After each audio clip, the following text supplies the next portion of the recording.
Welcome everyone to the Three Cynics podcast. I'm Clay. I'm Nate. I'm Mark. This is episode 1, the Fallout edition. Everyone is talking about Fallout 4, and we're not above that bandwagon. So tell me, fellas, how much time have you spent with Fallout 4? More than enough to make my wife hate me. I couldn't agree more. What about you, Mark? How much? About 58 hours, but just long enough for the wife to hate me as well. Oh my goodness. Yeah, my wife isn't very happy with the idea either, because I've been not only playing it in the living room, but I've been bringing the tablet into the bedroom and playing it remotely in the bed. Nice. And for the audience, which has no idea the way my two brothers do, I've never liked the Fallout games. They've always seemed boring and convoluted, and Fallout 4 has entirely changed my mind. So tell me, are the graphics the gigantic letdown the whole internet said they would be? I think that they're all right. I mean, my video card needs upgrading, obviously, but I think it's on par with the other games that have been released lately that I play. And I'm playing it on the Xbox One, and which is the worst thing I've heard today. which is the worst thing that most people will hear. But it runs fantastically, and the graphics are just comparatively to others, fantastic. Yeah, I've not so much enjoyed the graphics as much as the aesthetic, like the way they fit the creation engine and the graphics they can make with it. They made a very good aesthetic. I don't have any other way of saying it. And my graphics card doesn't need any updating, and I can play it at the ultra settings. But to be honest with you, there's really not much difference between high and ultra, and there's not much difference between low and medium. The jump is really between medium and high. But aside from that, other questions? Does the size of the game world concern either of you? Honestly, it seems a bit smaller than the other Fallouts. That could just be because I haven't played them in a long time. Long time meaning like 6 months. But it's the attention to detail that Bethesda always masters, for lack of a better term, that makes that not such a concern. Because you're going to spend just as much time playing the game. Every time you play the game, just like every other Fallout, you're going to find things you've never found before, be it little stories. Like today, I found a reference to it's the one with Mel Gibson and Danny Glover, Lethal Weapon. Yeah. I found a reference to Lethal Weapon in one of the police stations, and I just thought that was fantastic. Yeah, their sense of humor in the game has surprised me, and I've enjoyed it a lot. And I was telling Mark earlier, well, yesterday maybe, about a particular mission involving a particular set of robots and the hilarity that ensued. You got to work hard to complete this mission, and it's not long, but there's quite a few battles and a lot of back and forth, but in the end, the laughter that you get out of it in the end is awesome, and that's not something I ever found in like 12 or 14 hours of New Vegas or 10 hours of Fallout 3. I never found any of that. What about you, Mark Jr.? Does the size of it concern you? No, not really. I mean, when you think about it, it probably is smaller than 3 or New Vegas, but they have shoved so much stuff in this tiny little block that it takes you forever to do everything. So what does it matter how big it is or how small it is? There's still 5 million things to do in every direction. So what does it matter? Yeah, it's true. Density is far more important than expansiveness. I've seen plenty of comments on how, what's the big open one? It's the Far Cry series. That's an open world, always on an island or some shit. And there's just vast expanses with nothing in them. What good is that part of the game world? You know? Well, I felt that way about Fallout New Vegas. I love Fallout New Vegas, but there was a lot of just open desert. And while some of the things were cool, because you run into little unmarked spots on the map that have little bonuses or small amounts of loot that you wouldn't have otherwise found, for the most part, it was just increasing travel time. Mm-hmm. Yeah, and the gentleman, I reference this to Mark Jr. as well, the gentleman who does the games reviews for Forbes spout.com, as if they have any business in that, but I guess they hired the guy for it, and I can't recall his name right now. But he recommended to not use the fast travel system, and that I think 15 or 18 hours into the game, and that seems absolutely unfathomable to me now. No, absolutely not. You collect so much junk, and they call it junk in the game, funnily enough, um, that you're always back and forth between home base, whichever one you want, and wherever you're going next, back and forth all the time. I couldn't imagine walking all that distance with, 15 seconds of sprint every once in a while. I agree because I use fast travel constantly because I'm not zigzagging back and forth through this crap that I've already been through and it says cleared on the map. Why would I zigzag back through it? Well, I use the fast travel system as well. Don't let me lie to you at all. But I actually almost purposefully miss certain things sometimes because I find that it gives the game a lot of replay value. Like I can go back to Fallout 3, which I have probably logged several thousand of hours into, and still find things that I have not found before.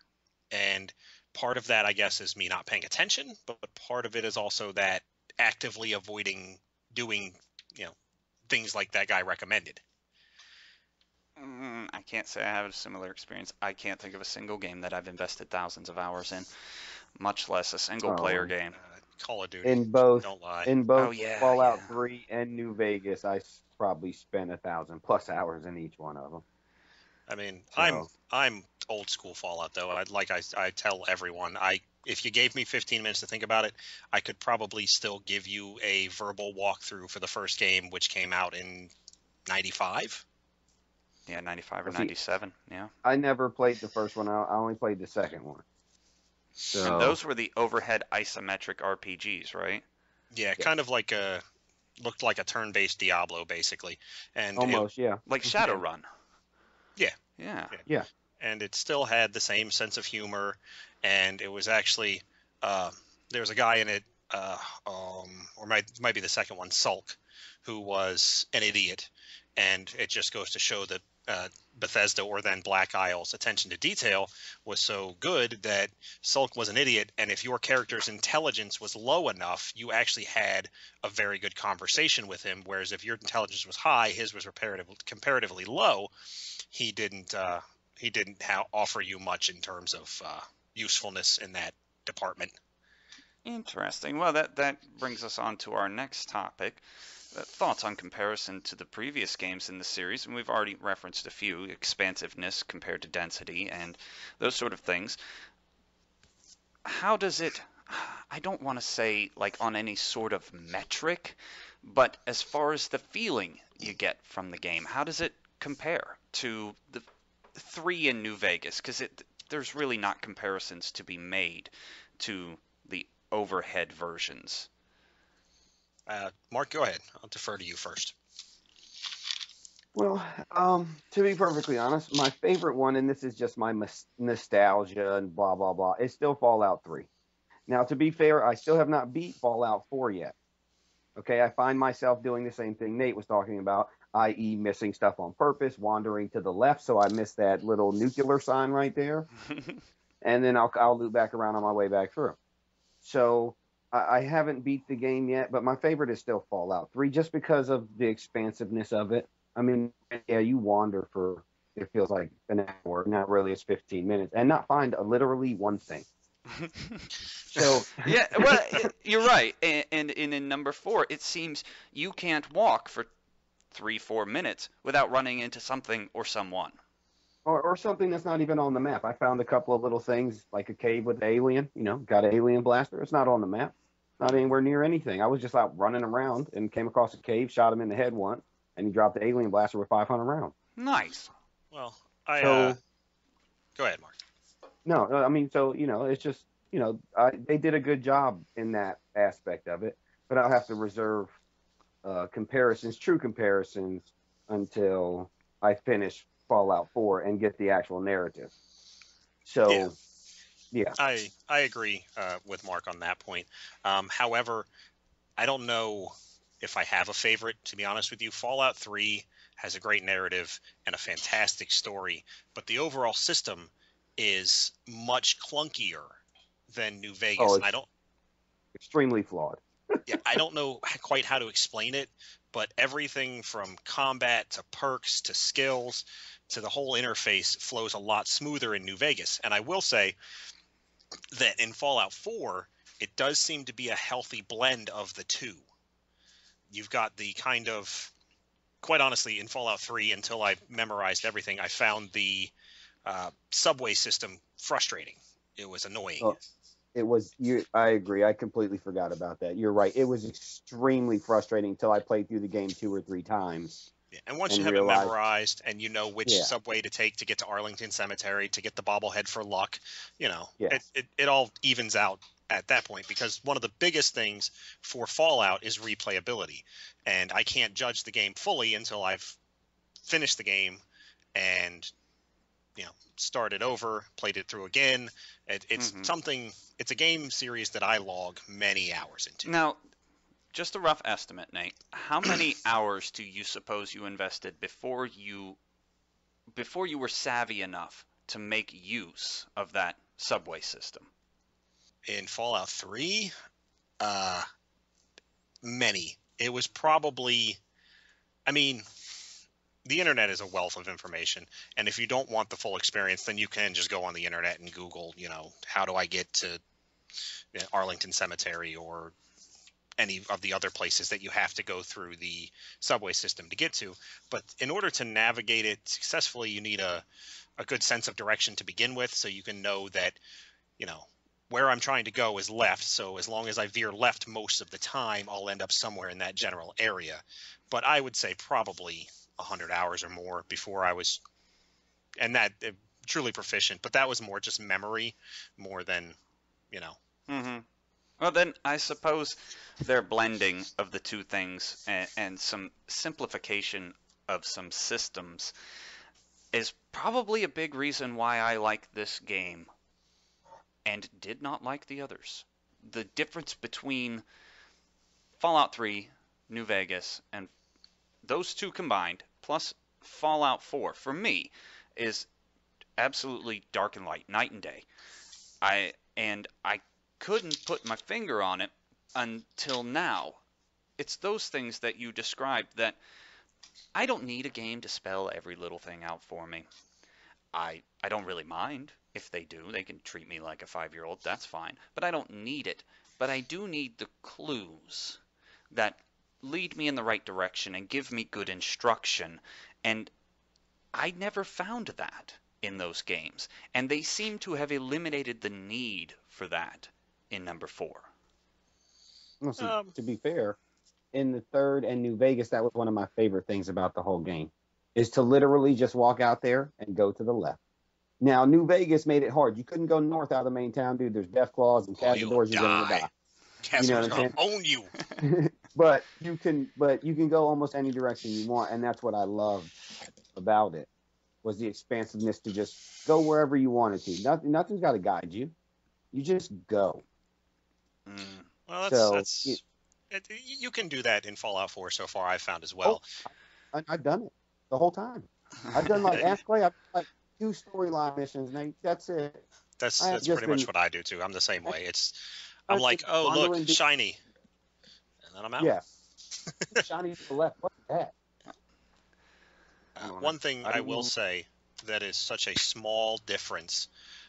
It's actually not a small difference. It's a small tidbit, but it makes all the difference in the world, that I am overwhelmed with happiness over in Fallout 4, is the quicker loot system.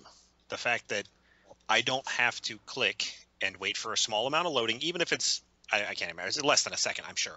But I can go through every single item in a room, file cabinets and trunks and people's dead bodies, and I don't have to wait for a little bit of loading every single time to loot them. And that I think that is one of the best improvements they've made, and it's so simple. But yeah, I found that little change has made all the difference in the world with fluidity of the game, making it, I don't want to say more tolerable, because I'm a huge fan of the Fallout series, as I've obviously indicated already.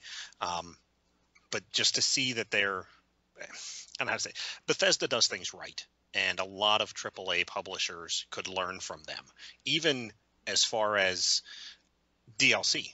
There's not a single DLC that Fallout has released for 3 or New Vegas that wasn't enjoyable. Some were better than others. My favorite thus far is the Big Mountain, whichever one that was called, because that was just hilarious. What is that? I've never heard of that, and I'd like to check that out. Is that the one with the big brains or something like that? Yeah, that's the one with the computers. Oh, You- yes. you've done oh, that yes. one. Yeah. Oh, And it the was the best lobotomites. one out of. It was the best one out of all of the downloads for both games. Mm. Period. Yes, but It all was of them are good. fantastic. Even Into the Pit, yeah. which was relatively mediocre by their standards, was still a very good DLC. And it's Well, I'm not one to buy a lot of DLC, and that I will buy the season pass for Fallout 4 just because of their track record. I already did, but my least favorite of those is Operation Anchorage. Is it Anchorage or Alaska? Anchorage, And it was just it just bothered me. I mean, I'm not saying it wasn't good and you didn't get great experience. It just bothered me that it was like a dream sequence. You know what I'm saying? yeah, It rubbed me the wrong way. it was good, and it was enjoyable as a little side note.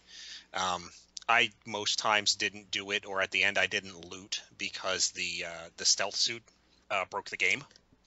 Yes, it did. To always be stealth void was ridiculous. So it's just point to prove that even though Bethesda does so much stuff right, there's still wrong things that are wrong. Speaking of wrong, why? Okay, they streamlined the loot system, which I greatly appreciated. I thought it was goofy that I had X-ray vision and I knew what was in every piece of furniture before I opened the drawer, but I quickly got over it for the essence of streamlining. But on the flip side of that coin, they did nothing to streamline the Pip-Boy. It is still as clunky and backwards and difficult to navigate as it ever was. Actually, they've added some more tabs, so it's a little bit more convoluted. But being that I had probably spent 2,000 plus hours in these 2 previous games, I have no problem with it. I just flow right through it. But I spent so much time in the series, you just flow right through it. I'm sure Nate flows right through it all the time. I think that's part of the lore of it, though, Clay. Like that. I don't know how much you've gotten into the stories of it, but like Vault Tech, the people who made the vaults, were fucked up. Oh yeah. So they were running experiments and crazy shit. Mm-hmm. Yeah, So- and it's a combination of that. I think that whole way of presenting it, in that they have limited yet superior technology at the time of the war, and I think that's kind of what I attribute that to. I agree that it could be made easier or more player friendly. They could streamline it, yeah.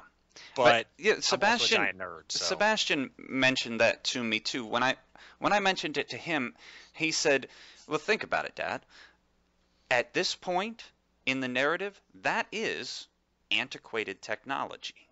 The Pip-Boy. It's 200 years old. Of course it's going to be clunky and all that sort of stuff. And I accepted that, and I can work within the Pip-Boy. But it didn't. I guess my argument is it didn't have to be that way. Like Dying Light.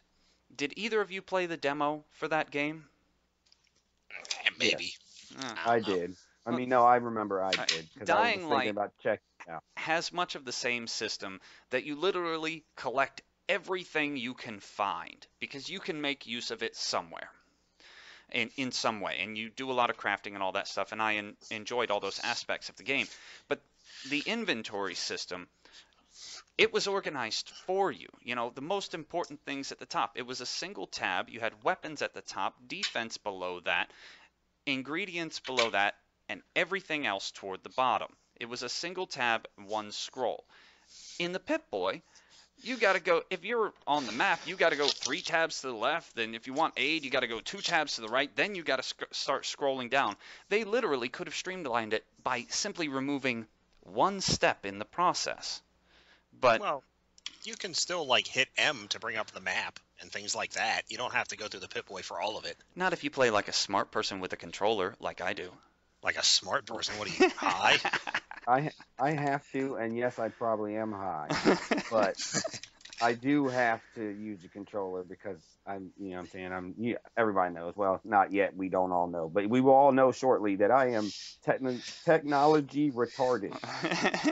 Technologically See, retarded. even better. I told you, you're the technological version of the fat kid. It's Okay. cool. Now that Yeah, we're that's exactly what I am. a little deep into the gripes, let me say that this term, I hate it for its pretension, but there is no better term. Ludonarrative dissonance. The ludonarrative dissonance in this game is incredibly real. For those who don't know, ludonarrative dissonance is when the premise and the action of a game are contrary to one another. In this case, I have to save my son. Somebody stole my son. Oh my God. But it won't matter if I just hang out, build some ramshackle settlement, help some strangers, collect a bunch of shit for a while. You see All what I right, mean? but check it out though. My first thought was, "Fuck that kid."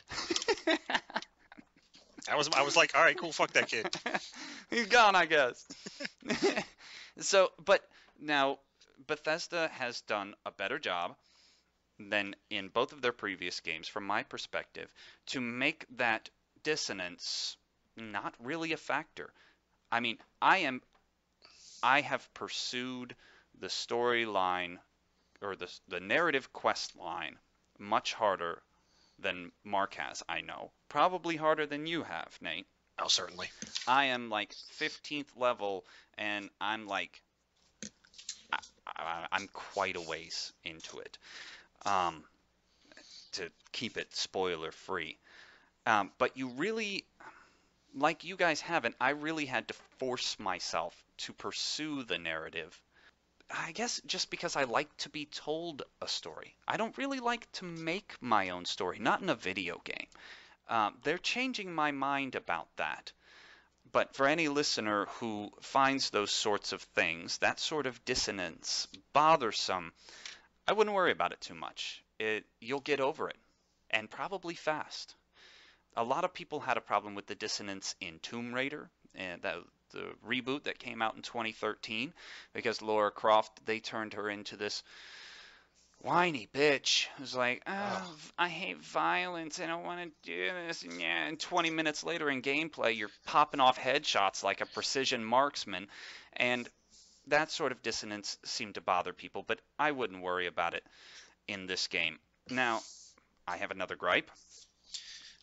What do you call it? The settlement building? I guess the Legos in Yeah, Fallout 4 are boring as hell.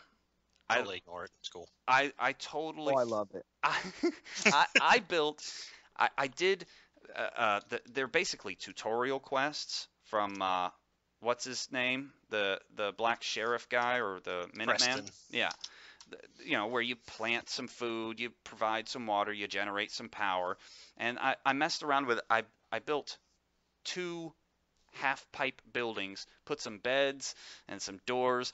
I haven't gone back since except to drop my shit off. It's like, no, See, I don't think maybe I could get into it later. I don't know. that's not my style of game at all. Like, I can't stand Minecraft. I think it's tedious and boring, and I already do shit in real life that's tedious and boring, so I don't need to do it in video game too. So originally, my thought of that was, this is fucking stupid, which is probably not a good thought to have so early into it, given that I had not even built the first thing. Um, I did realize later that it's really easy to maintain and upkeep. Um, so it doesn't bother me. I'm not growing to like it, to be honest. I wish they had more like prefab houses so I didn't have to build in certain walls and then, this wall's too long, so now it's hanging over the slab and looks stupid.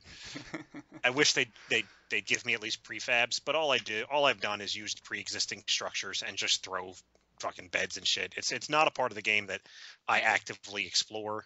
I kind of do it because I have to, I guess. I mean, I guess you don't really have to, but I kind of feel like a schmuck if I don't, because in the previous Fallout games, they had a karma system, which we'll get to that later.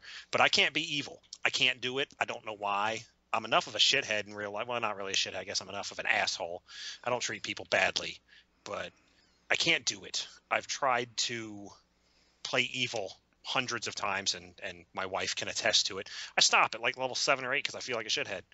So I kind of feel like a piece of shit if I don't help them by building the water and the food and all that nonsense. So I do it, but it's not something I enjoy, but it's not at this point something I hate either because it's relatively easy. I haven't felt bad about that at all. Like, I completely turned down the Minutemen. I did not want any affiliations. I wanted to see what the game had to offer before I made any affiliations. So I did those beginning things, and I didn't end up collecting a bunch of settlements.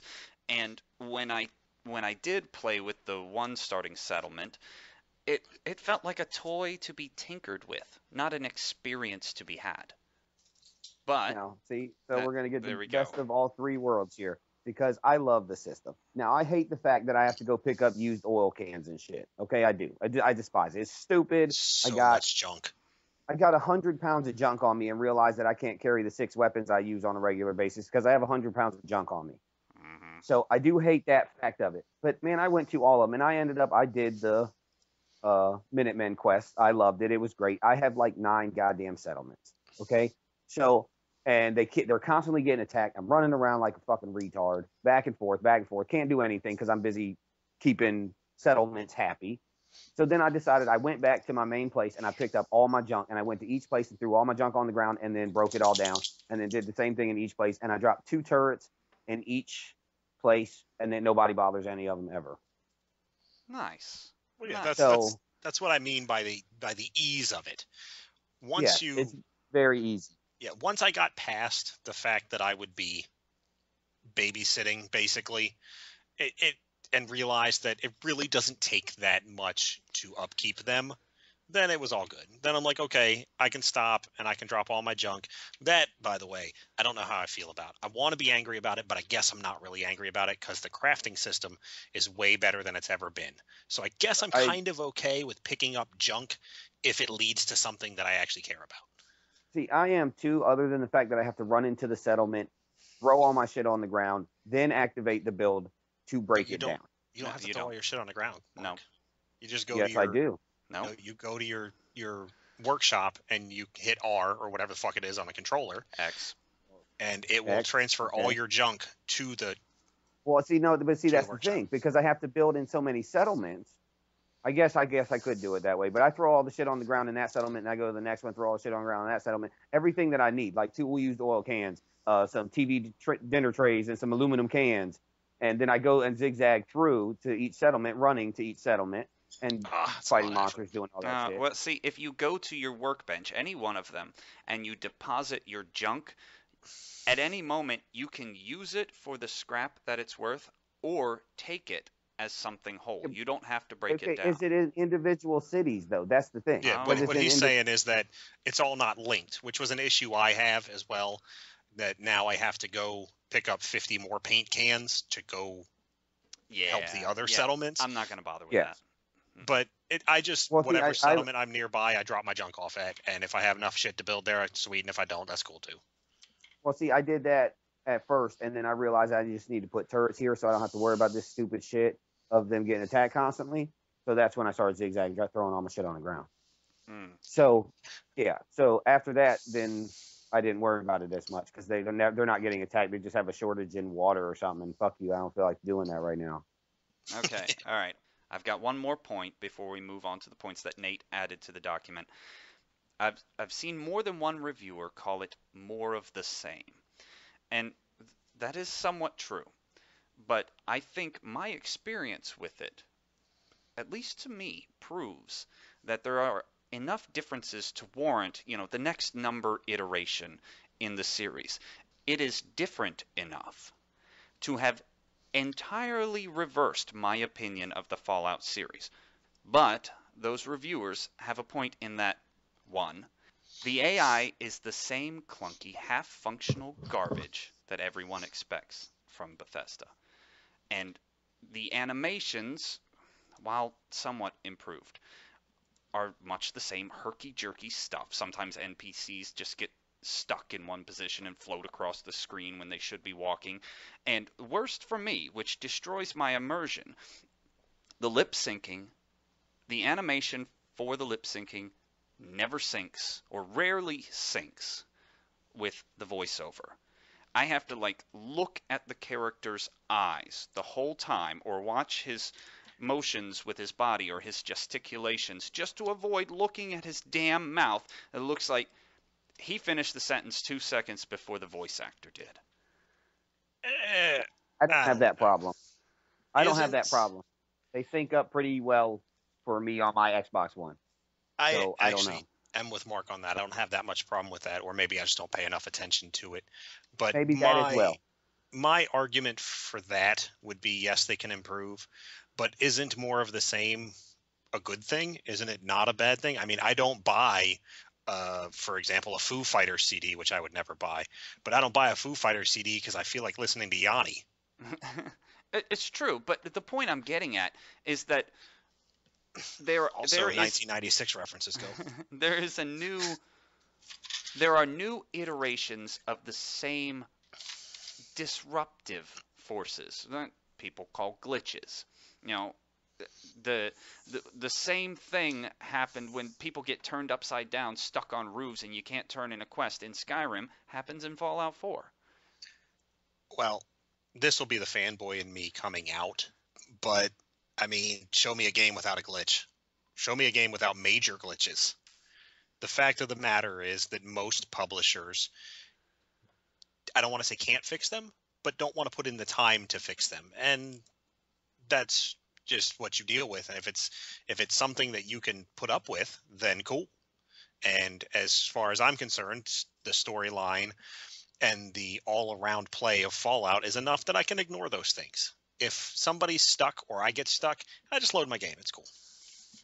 Well, Mark Jr. was having the perfect experience until he ran into his very first bug. What, about 45 hours in? Tell us about it. Yeah, 45 hours in, I decided that I'm going to go ahead and go with the Brotherhood. Now, spoiler alert here, they're evil as fuck and want you to just basically wipe everybody out and take this bitch over. Yeah, But Brotherhood's the best. Brotherhood's the okay, best. I mean, I enjoyed the Brotherhood, but I went in there, did my first quest for them, and I'm talking about up on the blimp, whatever the blimp's called. And I went and talked to Elder McNamara. I went and opened my storage locker. I went and talked to everybody, did all that dumb shit, sold all my stuff, got my ammo. And I went outside and talked to Elder McNamara or whatever his name is. That's New Vegas. But I went out there and talked to him. I talked to him, started the quest, went over there. It won't let me get in the vertibird. So I was like, okay, let me reload. So I reloaded about, whenever the quick save was last coming out the door. Got out of the power armor, did the same thing. So it switched sides of where the vertibird was. It was on the right, now it's on the left. Okay, sweet. Maybe I fixed the glitch by getting out of the power armor. So I run back over there, and it still won't let me join in. So I load back before I got onto the blimp and did it all again, only without power armor this time. I just didn't get in the power armor the whole time and had the same issue. So I decided that I'm not going to do the Brotherhood quest because it's just infuriating. So I decided I will go do 7 million other things. And when I play through the game for my second, third, fourth, fifth time, I will do the Brotherhood quest. Nice. Well, this is where your Xbox awfulness, although I suppose technically it's not a problem, mods, players fix a lot of those problems when it comes to computer games that are modded. Oh, that's right. And Xbox is supposed to be getting those mods, at least the Yes. approved ones, right? Yes. So a lot of the players for things that have rabid fan bases, such as Fallout, the players themselves will eventually provide fixes for that. A notorious glitch was with the Fallout 3 Game of the Year edition on Steam, where every save was corrupted. And it took me 3 minutes of internet searching and 2 minutes of installing files before a player made fix solve the problem. Nice. So that might be laziness on Bethesda's part, or maybe it's what they planned for. Maybe it's them being cheap. But when you can rely on your fan base like that, it's not a bad thing. And with Xbox One getting the mods, you might have a fix for that before you know it. Okay. Well, see, that's the thing. I'm not a PC gamer. I am an Xbox guy, horrible consoles, I understand. But it's simple. So You bad. load it, it plays. Hey, horrible or not, I don't have issues with it. And it just put the disc in and I hit A and that shit is going and I just play the game. So I don't Fair want enough. all the Fair enough. I don't Now, want all the complicated crap. mm-hmm. All right. So Well, Nate, let's move on to your points. What do you mean by the fall of the skill system? Uh, shenanigans. Go ahead. Shenanigans. I No, don't no, no. mean I'm not talking about. I'm talking about them doing away with the skills. Is shenanigans, not your point. no. Your point is very valid. I am torn on it. I kind of like it and I kind of don't like it. I'm with Mark Jr. in that I love the skill system. My formula for a Fallout character, the first time I play a Fallout game, every single one of them, is high intelligence, high luck, high agility. And then I use traditional gunpowder guns the whole way through. And it's fantastic. It's a great formula. Well, the idea behind that was because I hate missing out on parts of the game. So I can do high lock picking, I can do high speech, and I can do high computer hacking. Well, they got rid of skills, which means my one charisma, I actually started over after like 37 hours in because I got tired of not being able to talk people into doing things I wanted them to do. So I don't like it in that regard, is it's kind of changed my formula. It's gotten me out of my comfort zone a little bit, but I do kind of like it in the regard that it's a little more realistic. My character with one charisma would be uncouth and probably a shithead and probably not give two squirts about anybody's feelings about anything, at least as far as in respect to what he had to say. And probably not a very convincing orator either. Yes, not a leader of men. So Mhm. I kind of like it in that regard, in that it makes more sense for my character, who's very charismatic, to be able to talk people into things rather than just someone who's uncharismatic as shit, yet somehow magically able to talk people into doing what he wants them to do. Hmm. Now, to be fair, on my end, uh, the charisma thing, I didn't do it the way you did it and start over. I decided because I had a 3 charisma, I decided since I had such a shitty charisma, I would just pump points into charisma to get higher, be able to persuade people into what I want to do. Well, I took it from a 3 to a 7. It's a crapshoot, it seems like. They always come up yellow, always come up yellow, which is medium difficulty, and I will quick save and it won't work. I will load, it won't work. I will load, it works. Well, So is there like a particular like smooth talker branch in no, the tree or no, Uh, something? there is. no, If you're a female, you get yes, yes, something, and if you're a male, you get lady killer or something like that, where yes, it only affects the opposite sex. Oh. yeah, and they're all dudes. Well, so be a chick, bro. I mean, agreed, right? Be a chick. But I don't know. I don't have that problem. Since I restarted, I have a 9 charisma because that's the highest I'll go, and then you get the bobblehead. I haven't found where it is yet, but then I'll get the charisma bobblehead. It'll be 10. I've not had that problem. I failed a few checks, but for the most part, I've succeeded on a lot of them. My first playthrough, I don't like to reload a lot when I miss things or fail because it kind of ruins the immersion. And the first playthrough for me is really about immersion. It's about getting in there and getting to the meat of it and paying attention to all the little details and all of that. So my first playthrough, I don't really do that. By my next couple playthroughs, I probably will. But I will say that it has completely changed my formula. I always gave myself a high intelligence because intelligence was skill points. So my other stats could lack, and my high intelligence could make up for them. So that kind of completely backwards to my formula because now I'm like, oh, intelligence just high enough to hack computers. Yeah, that's exactly what mine is now too. So don't feel bad. But Mine is too. and I did not work well within the skill system of previous games. It confused the piss out of me. Now, it's funny because now that I look back at it, and I was looking at some screenshots of it earlier this afternoon, it's very self-explanatory. I have no idea how I ever got lost in it, but I did. This new, what is it called? The perks system? Perks Uh, were in all the other games too, just a different setup, different formula. well, maybe that's what it was, that the system was more convoluted. They've simplified it for a player like me, and I'm a simple game player. But it is a lot to look at. Like every time I gain a level, get myself a new perk point, I open up that chart and I'm instantly daunted. I got to think of what are the friggin' 15 things that I was lacking, that I found my character lacking in the last, you know, 2 hours of gameplay. And you could go any direction. And I would rather you just give me something. Just give me a thing. I get a level, I get a thing. Yeah, but that's part of it is developing your character. Like your character can't be good at everything.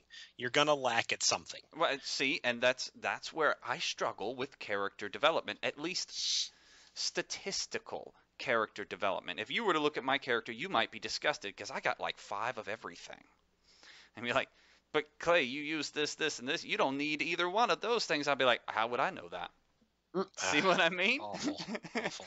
Like It's my really points good. are like almost spread completely evenly Okay, across the special system. it's a horrible idea, Clay. I have a That's complete awful. opposite idea.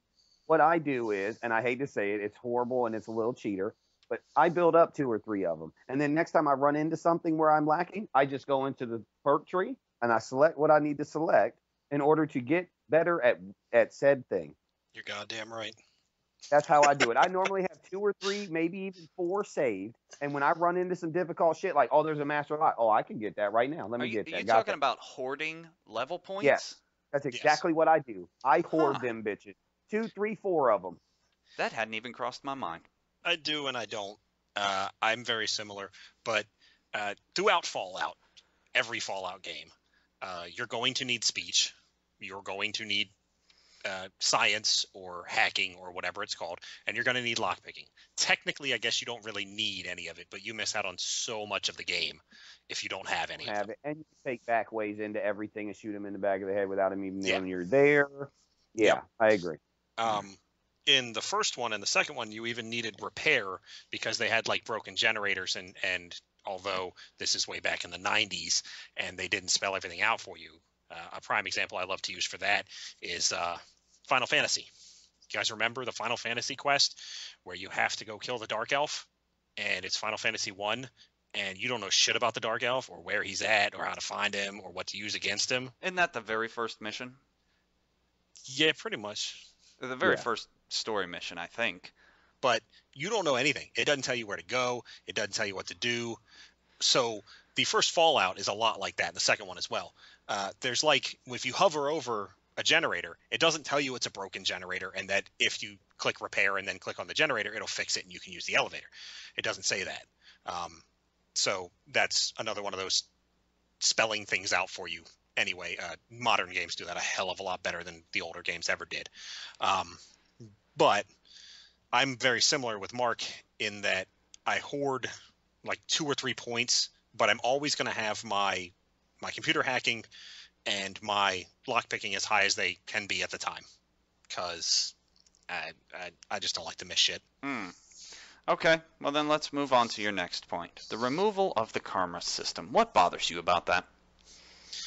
I don't know that anything necessarily bothers me about it. I actually kind of think it's a good thing. It kind of spelled things out a little too much. Like the flaws I found in the karma system were too glaring to overlook. One of the prime examples I love to use for that is Fallout New Vegas powder gangers. I can walk into a camp of powder gangers, slaughter the shit out of them, take everything off their body, and that's totally cool. And the people of the other nearby city love me and blah, blah, blah. And then as soon as I pick up the magazine they were reading, I'm a piece of shit for stealing. Excuse me. I'm like, it's cool if I wipe them out and just completely murder the shit out of them. But taking their stuff, not even the stuff they're using, but the stuff they have nearby after they're dead, makes me a piece of shit. So I don't know that I have a problem, honestly, with the karma system going away. I just think that it's something they instituted in Fallout 3, so it's just kind of worth talking about that it's no longer there. Yeah, I've noticed that I've kept a particular synthetic, what do you call them, companion with me the entire time. And I keep him because I enjoy his personality. He's snarky and rude, and I like him. But the whole karma system has boiled down to what each individual thinks of you as you act before them. Not the whole world knows you just stole that magazine because magic. Yeah, I find it much improved. What about you, Mark? Oh, I wasn't a huge fan of the removal of the karma system at first. They made all of Fallout 4 like giant gray area. There's no that clear cut line of uh good and evil. Going back to Fallout New Vegas. In Fallout New Vegas, you can go kill the raiders to the west of New Vegas and you get karma for shooting them in the face. Yeah, because you're a Uh good dude. yeah, because you're a good dude and they're bad dudes.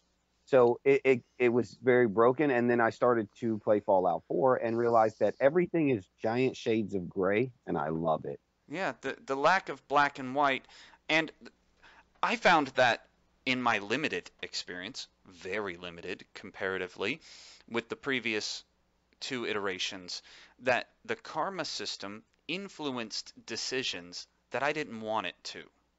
You know, I, you know, some particular good guy happens to be a real asshole, I might just decide to blow his head off. But the karma system would stop me from doing what I wanted to do, what would bring me real pleasure, simply because it was there, constantly nagging at you.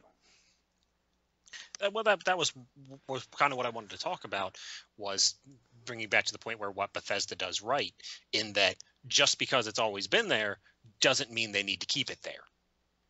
Indeed. Agreed. Yeah. So they weren't afraid to nix the karma system, and like Mark said, I agree 100%. There's a lot of gray area, and not only that, but I like, when I get immersed into any video game, to actually play a character. I take it one step further than just running through a video game and listening to the narrative. I treat it a lot like tabletop role playing. When I set out to make a character, I decide how that character is going to be. How would this character respond? And I try to stick to that as best I can, because even though I know that the sarcastic answer, for example, is not going to get a favorable result, it's what my character would do.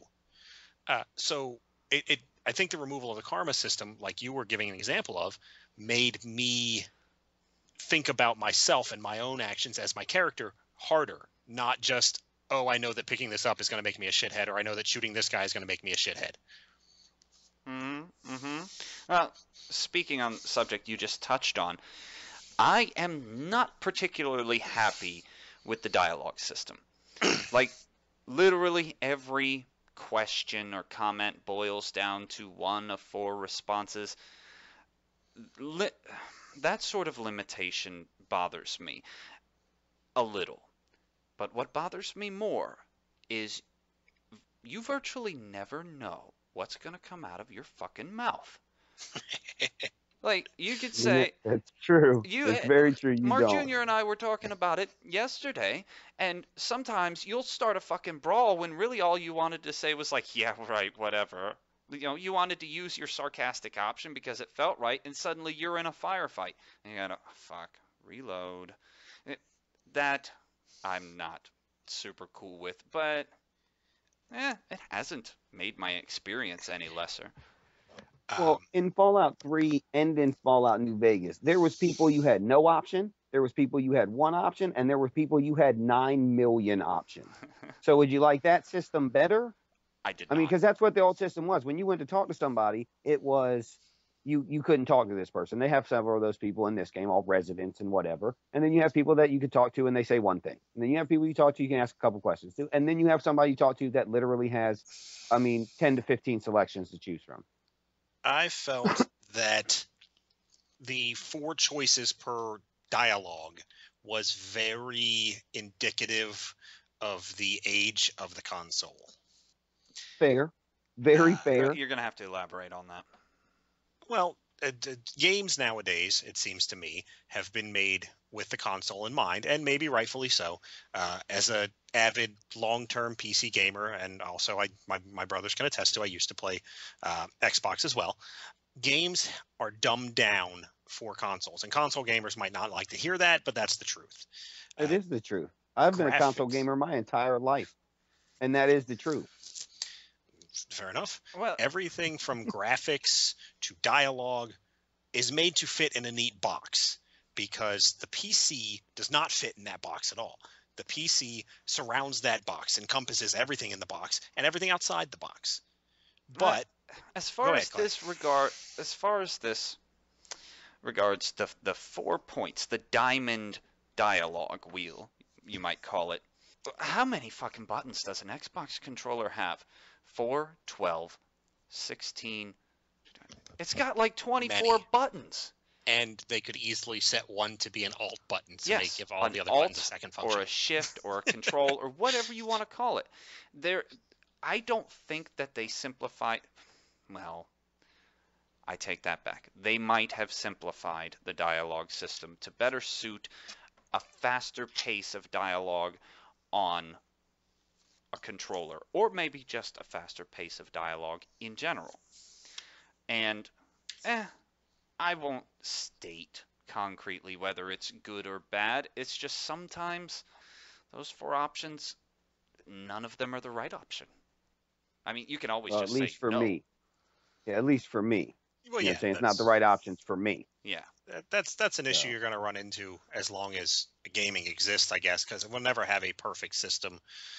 The technology's just not at the point, nor I don't know will it ever be, where you can type in what you actually would say in that situation, and they give a response then have an based on what you appropriate actually say. response. Yeah, games that have tried that just look for certain keywords and then respond that way.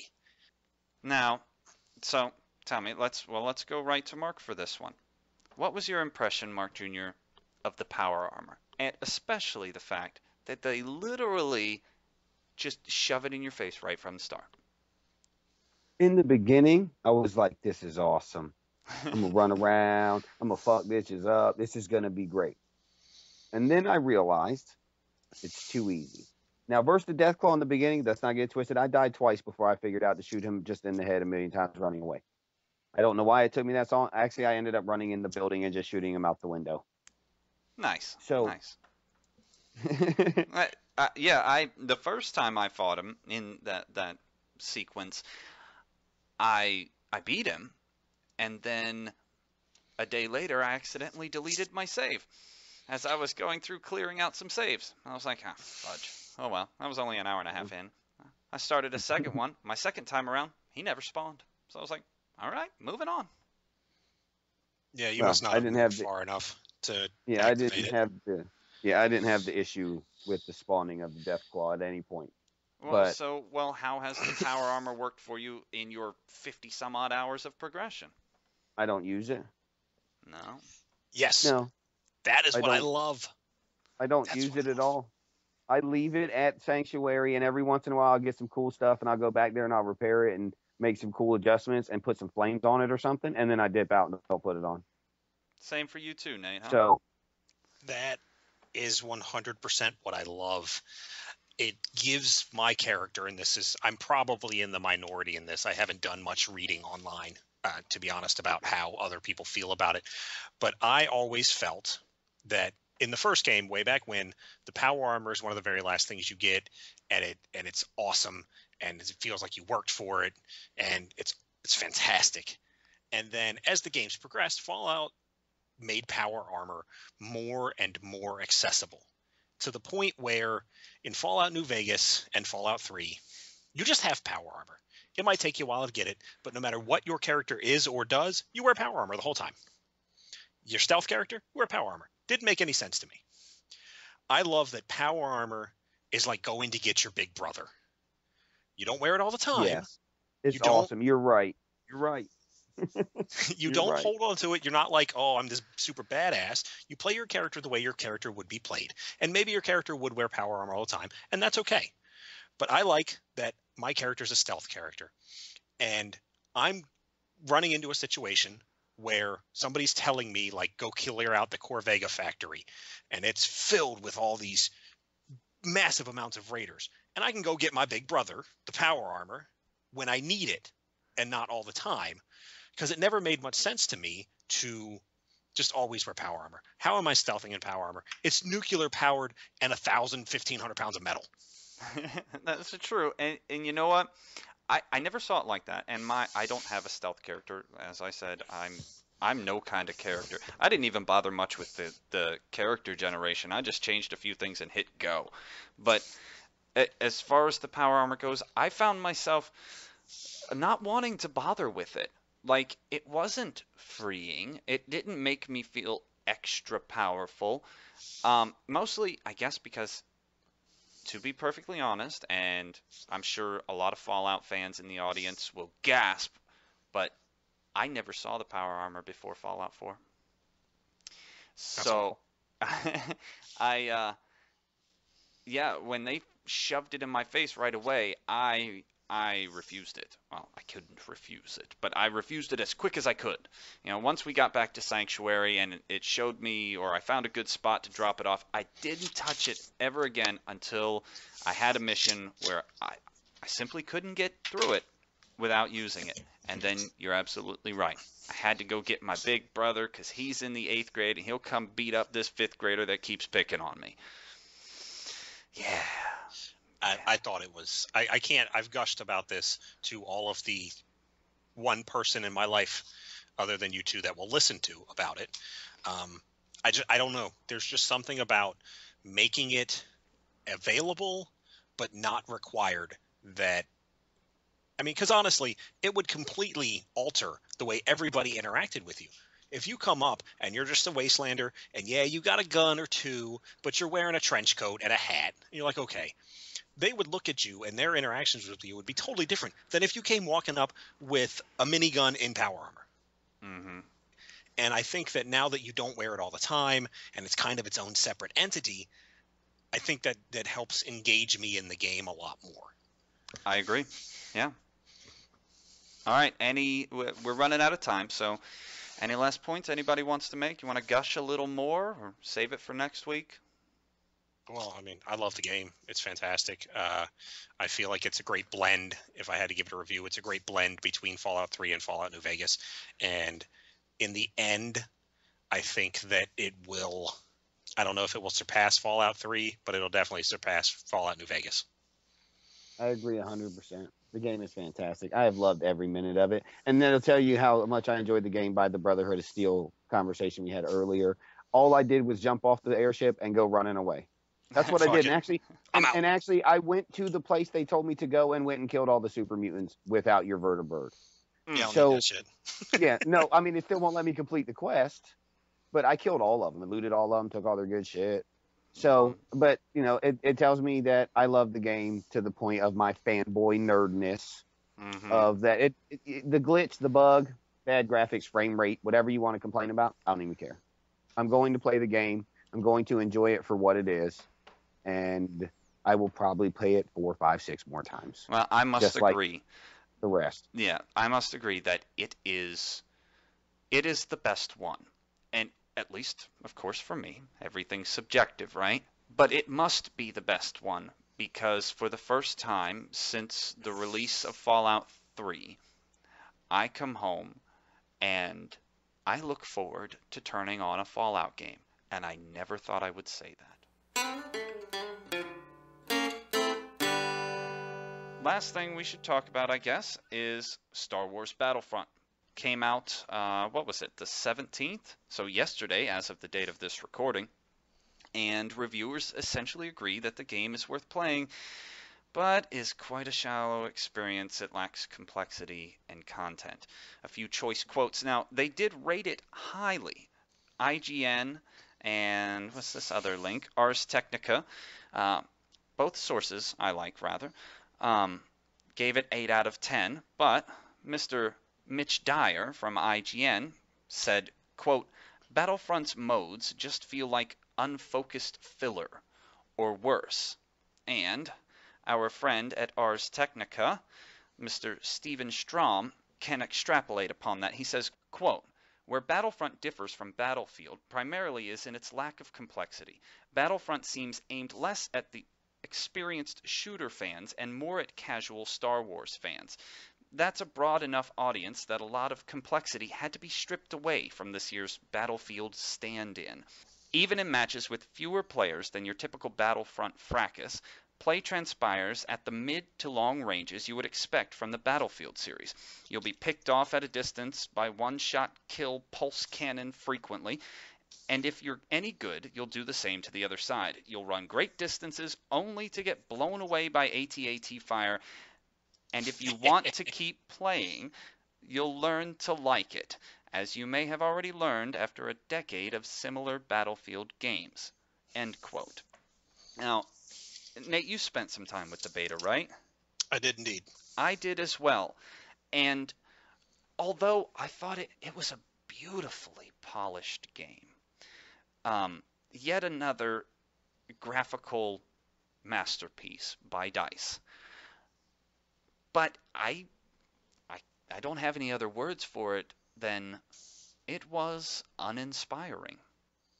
Now, I haven't played this game. I didn't do the beta. I haven't bought this game, but it sounds just like the last one, and I really enjoyed it.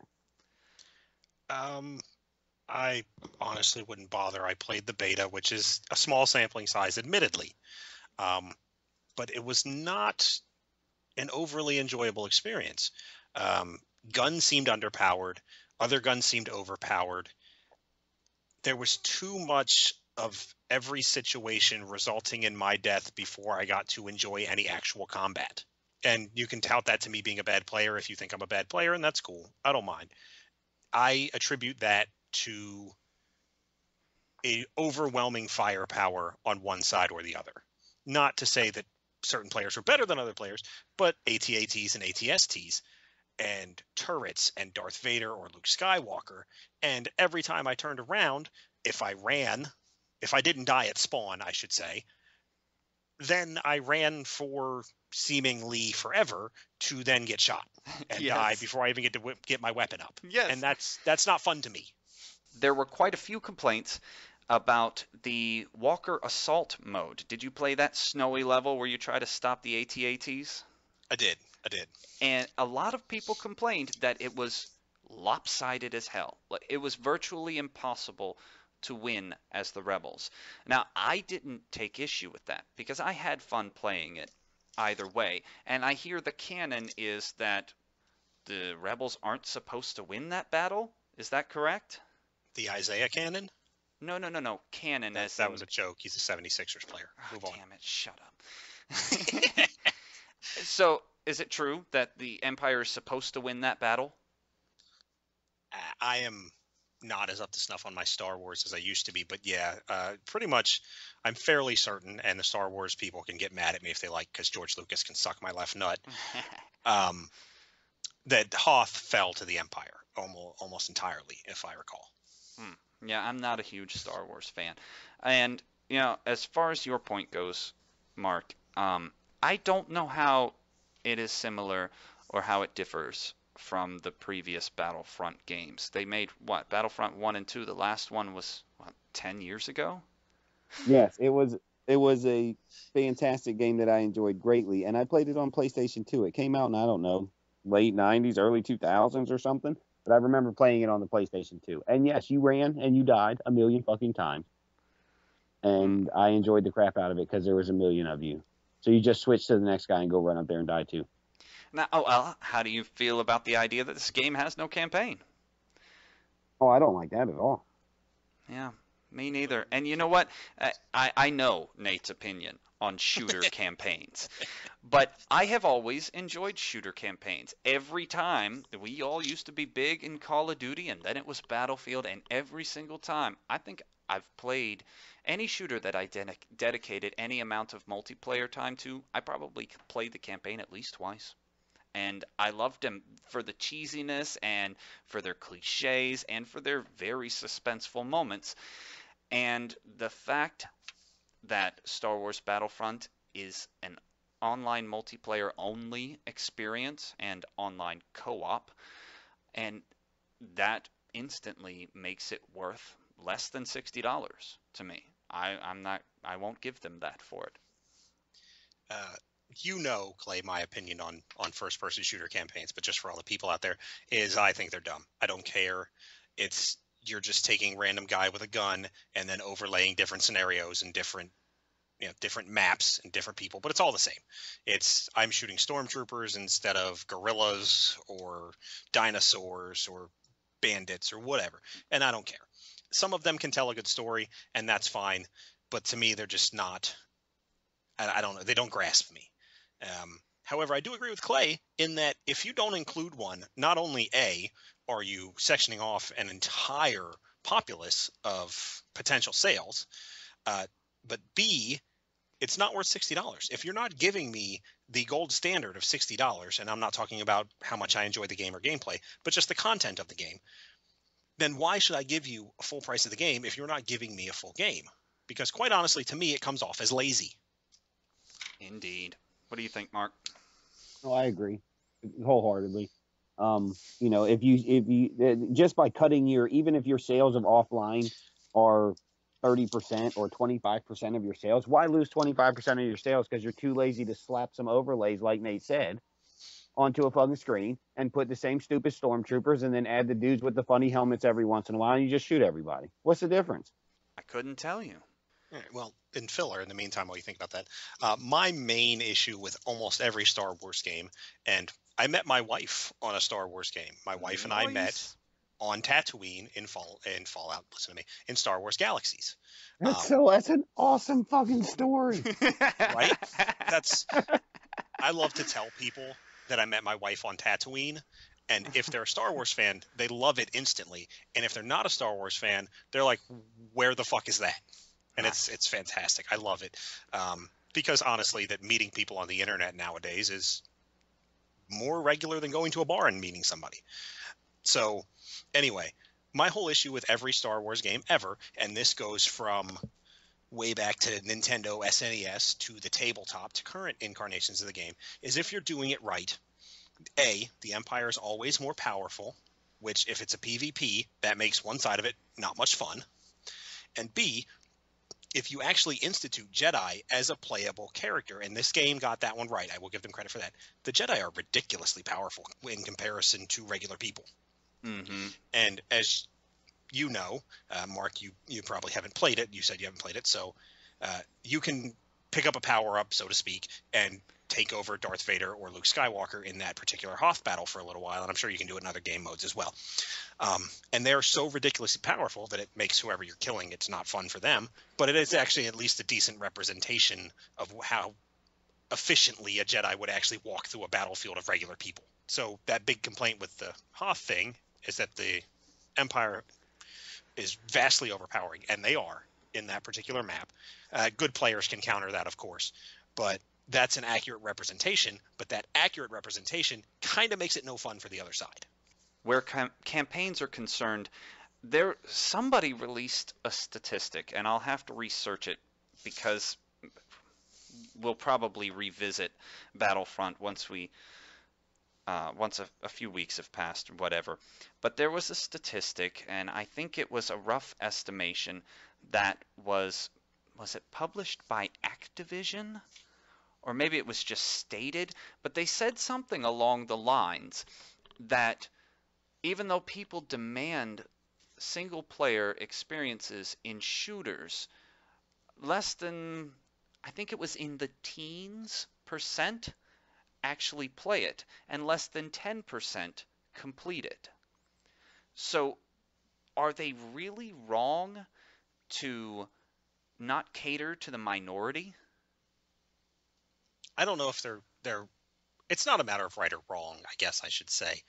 It's that it should be an option because you're willing to charge full price for a game, and this is something that I've listened to gaming pundits go on and on and on and on about almost endlessly, most notably being the Order 1886, sort of how that game was called, where you're selling me a 5-hour game for a full $60. It's there's an expectation. I expect when a new video game comes out that I will pay $60. There's no getting around that, except my super nerddom with Fallout. I've purchased the collector's edition for every Fallout because I'm that much of a nerd, and it's $120, and it's awesome. Because my Pip-Boyd's fantastic. But anyway, sorry, I digress. I have an expectation. If I buy a first-person shooter, I'm going to spend $60. Okay. In that first-person shooter, I'm going to expect a campaign and a multiplayer. And preferably, but not all of them have caught on this bag one, is a co-op campaign. It's something that was introduced a long time ago, and I felt that that was one of my favorite things about Battlefield 3. It was the co-op campaign. Yeah, we had a good time with that. Yeah, I like PvE. I like PvP as well, but PvE is an often overlooked element in first-person It shooters. has its own charms, and you don't visit it nearly as often. You might spend, you know, we might have spent, you and I, Nate, 500 hours or more in Battlefield 3 and spent maybe 15 of those in co-op, but yes, you're right. It was a cool thing to come back to. It had a little sparkle to it that defied the multiplayer. Exactly. But I have an expectation when I buy the game to get X amount of things. I expect X, Y, and Z, 1, 2, and 3, however you want to label it. And when you cut one of those out, but you don't cut out the price, and maybe this is me as a over entitled gamer, but I don't feel like you're giving me the complete product, or you're charging me a complete product price for an incomplete product. You wouldn't buy a car for the same price with a transmission as you would without. Indeed. So I feel like missing a key element. And although, like you said, Battlefront is aesthetically beautiful, it's lacking in some areas from my limited experience and what I've read. But overall, it's an almost complete product in my opinion. So when you're taking that out, but you're not reducing the cost, I can't help but feel at least a little jilted. Yeah, your analogy was a little flawed. But I understand your point. It's more like, would you pay the same price for a car with an air conditioner that you would without? Same car, minus one part. Still works, minus that part. That's much better. Thank you. Yes, and I understand. And no, I am the type of player. The Battlefront does have co-op missions, but they are not a progressive story of missions. They are not a narrative of missions. It's just there's a selection of them. You pick one, you play it. When you're done, you're done. And that's not the same to me. I'm not down for that. And a shooter that doesn't have a campaign, yeah, you're right. It's the car without the air conditioner. You better give me a discount. Junior? I couldn't agree more. I mean, and I'm going to go off on a complete different tangent, but I feel the same way about DLCs in a lot of games. It's just, you're making me spend more money on an incomplete game because you want more money. So you're just greedy. I have a problem with it. I mean, Nate's got the formula perfectly. Even if I don't spend but 1 minute loading into Black Ops 3 campaign mode, doesn't mean I don't want the option to load into campaign mode because I'm done with playing online today. I'm pissy. Or I just want to get on here and do some mindless dumb stuff. Just run around and shoot things. Makes me feel better. Mm-hmm. Then why not? You know what I'm saying? But yeah, you should. And, I can understand where it's going because first-person shooters went from 007 running around on my Nintendo 64 with the bastard with the golden gun killing the shit out of everybody. All the Fuck way you. to agreed. But I loved it, and we played four of us, and we did it with Halo, and it's progressed so far that kids in 5-10 years, if they completely eliminated campaigns, it wouldn't be an unnormal thing. It would just be like, that's just the way it is. Yeah. So, especially shooter games, because shooters are, Rob is a perfect example. We both got, which one was it? It was Ghost on the midnight release. It was horrible. It was a horrible game. But we both got it on the midnight release, and I went home and loaded into the campaign, and Rob went home and instantly loaded into online. So he's not even worried, and Rob would buy that game even if you said it's just online. Rob would buy that shit. Now, he would complain, but he would still buy the game. So, and I'm more hesitant to buy the game if it lacks something that large as a campaign mode. And, most of these Call of Duties and everything, it's the same campaign. It's just over and different shit. Instead of Iraq, it's Russia. Instead of America, it's Canada. So it doesn't, so it's the same shit, but give me the option. Yeah. Let me pick. There are exceptions though. Like Nate and I both dove hard into Titanfall, and we had a grand old time. And yeah, we mocked the piss out of Who made that game, Nate? Uh, Oh, shit. Why is it escaping me? Holy shit, I can't Respawn. think Thank you. Respawn. Respawn. Yes, that's the one. We mocked the piss out of Respawn for their idea of a campaign. Now, Mark was- Jr., I know you despised the very essence of Titanfall, but the campaign was literally a series of multiplayer matches with voiceover. It That was sounds horrible. Yeah, it it was was not good. dumb as hell, and you never you I don't know what the story of Titanfall is. I'm too busy running up the wall, double jumping to the left, and running across the fucking ceiling and shooting people from above to even hear what that lady with the bad hair day is doing. And, Clay, it's worth noting, in particular in Titanfall, that you play through the first side as the first part of the campaign and the second side as the second part of the campaign. So the second side always out-leveled and had more game experience than the first side. Very true. Yet, here's my point. Nate and I made an exception for Titanfall because it was brand new. It was fresh. It was, robots have been done, double jumping has been done, parkour has been done. It had not been done in a first-person shooter environment at the pace that Titanfall presented, at least not in my experience. And it was the new hotness. Now you see, it, like many are claiming Battlefront was very shallow, and its community died very quickly. Now, I can still load up Titanfall and have a damn good time playing a few matches, blowing up some big robots. It's just fine. But without the depth that good games are made with, you lose your audience. And then you got nobody to sell DLC to. Yeah. And then they made Yeah. all the DLC for Titanfall free. It was, what was it, $35 or $40 worth of DLC? They were just like, one day they were just like, nah, you can have it. They never tried to charge for it again. Well, that's an issue we've talked about in the past, and we can bring it up in another episode, is the fact that old game DLC never becomes cheaper, even though the game does. But yeah, it's Titanfall lacked a certain something, and it's hard to put exactly on one specific aspect of the game. But Battlefront seems that it's going to suffer the same fate. And if that's the formula they want to use, then, I mean, I guess it's good for them because, yeah, they won't sell a DLC, but you slap the name Star Wars on something, and it's just like slapping a sports logo on something. I have so much ridiculous sports paraphernalia that has nothing to do with the actual teams I love, but it has their logo on it, so it's cool. So they'll get a lot of money in initial sales for Battlefront, but if it falls flat, then they won't be able to sell their DLC. But And maybe that's why there isn't a campaign mode on Battlefront, because they can simply slap a name on it, and you know right off the bat you're going to sell 10 million, 5 million, whatever million copies. Yeah. So you don't even have to put it, like Nate said, you just slap Star Wars logo on that bad boy, and you've got 5 million fanboys that are going out to buy it on the midnight release. Absolutely true. So they got it. They might be able to get away with it, and it may die out very quickly. But they made, a couple $100 million or whatever it is. there's been very good Star Wars games over the years. There has. I love the Knights of the Old Republic game, both of them, or the two that I played. Yes, Knights of the Old Republic is a fantastic example. Both of them.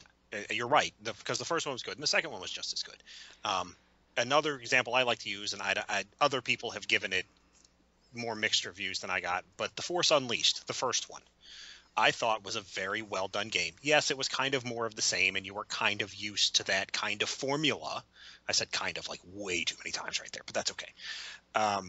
But I thought that it was well done, and the story was good, and the action kept you interested. So I don't know why, if that is the case with Battlefront, which is the idea I've gotten from my limited time playing it, I don't know why they can't give it more oomph, more character, more depth. Is it a matter of laziness? What is it that they don't care enough to add to it, or do they actually think that that's a good enough game? Well, I tell you what, we're out of time, so we'll talk about it next time, because I'm sure things will develop. Bye now. Howdy. Now,